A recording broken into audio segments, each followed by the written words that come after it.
not even Christmas.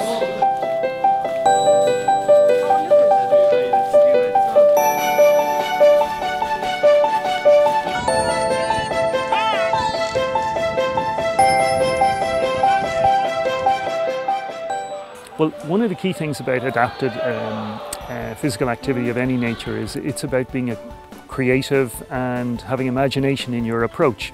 And you know, we're starting from a really strong base with outdoor education instructors because that's what they do every day. They adapt.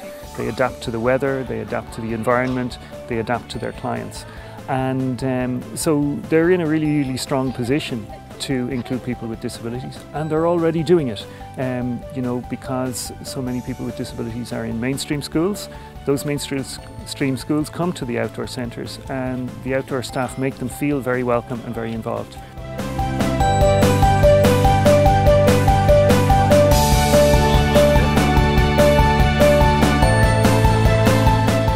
I think a lot of it's got to do with the fact that they don't know that these centres are accessible to people. The idea of rock climbing sounds very alien to somebody that's in a wheelchair, and they mightn't even know that it can be made more accessible and open to them. So it's about, I think it's about spreading the word that all these centres have tons of stuff that are available to people with a wide range of disabilities. And yeah, it's about telling people that we're here and opening them up and making them accessible to people. I wouldn't have had any competence in the past before, and wouldn't have had the competence to do rock climbing. So I've done rock climbing. This has been very, very good to me. It's been very interesting, very, very, very good for my balance as well. I now want to do rock climbing, hill walking and all the rest of it. And from doing this has helped me do an awful lot more strenuous outdoor hill walking and rock climbing.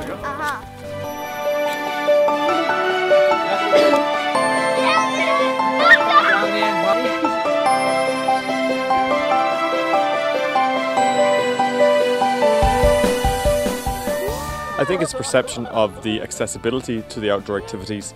We have our mountains, we have lots of waymarked ways, lots of looped walks that people can just get out and go on at no cost. Most of the waymarked ways and walks are accessible for people in using crutches or other less mobile people. Some of them are wheelchair friendly. Sports like caving, kayaking, there are specialist centres like the Burn Outdoor Centre and like other adventure providers in the country and the county that can deal with people with disabilities in a very, very safe way. Here in Tana, we have a lovely facility here. Unfortunately, it was built, you know, in the 1800s and the 1860s. So, I mean, we're not perfectly equipped to deal with everybody, but, you know, we try our best. Hopefully maybe in the future with more funding, you know, we can make it more accessible for everybody. But with what we have at the minute, you know, we really try and suit everybody. It's a beautiful day. It's a beautiful day. Ready, let's go. Ready, a little bit high but under. It's a beautiful day. I think we can make barriers if we want to. I think we have an awful habit of blaming the environment. But it doesn't take a whole lot to make places accessible. It doesn't take a whole lot to let yourself, you know, be included. I think for a long time we kind of sat back and said, "Oh, I can't do this and I can't do that because of this barrier and because of that." Life is perfect. I'm not trying. It's just happening, and it's a beautiful day. But the enjoyment that they get out of working in an environment like this, it shouldn't be just for able-bodied people, you know.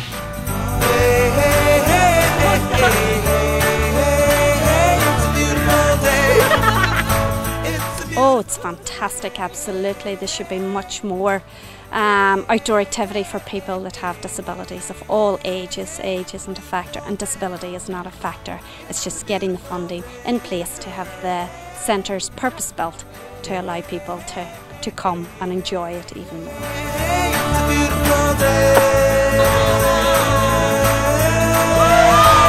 Get the person next to you and pat them on the back and say, "Well done, well done." Here, you can pat me here. Thanks very much. If you pat her on the back there as well, pat. Well done, well done, well done.